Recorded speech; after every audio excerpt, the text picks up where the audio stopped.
Alors, vous avez connu votre grand-père, Clovis Trouille, et vous êtes allé dans son atelier. C'était comment son atelier? C'était sa maison aussi? Alors, c'est là où il habitait, tout à fait. Ben, c'était quelque chose qui me surprenait toujours parce que, à la fois, j'ai eu mes premiers élans érotiques chez mon grand-père parce qu'il y avait des fesses de femmes un peu partout, évidemment. Et puis mes premières confrontations avec la mort, parce que je me souviens d'un des escaliers de son atelier où il vivait, donc, qui était pour moi très difficile à gravir quand j'étais gamin.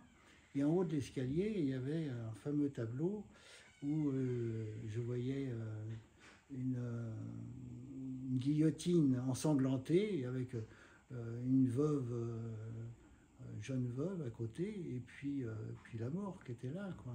Donc c'était très troublant. Et ça se situait près des buttes de Chaumont?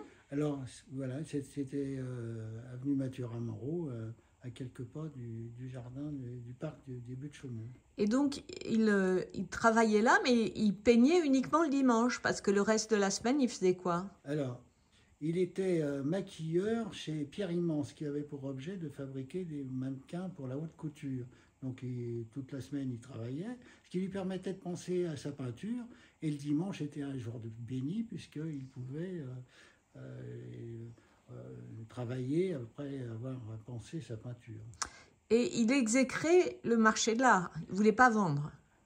Oui, alors il avait horreur des marchands, il ne voulait pas vendre, mais il avait une bonne raison de ne pas vouloir vendre, parce que c'était invendable, parce que sa peinture était anticléricale, antimilitariste, anti-bourgeoise. Et là où il y avait quelque chose de particulier chez Clovis Trouille, c'est que ses références picturales, c'est le Quattrocento, l'Ange d'or espagnol, Zurbarán, etc.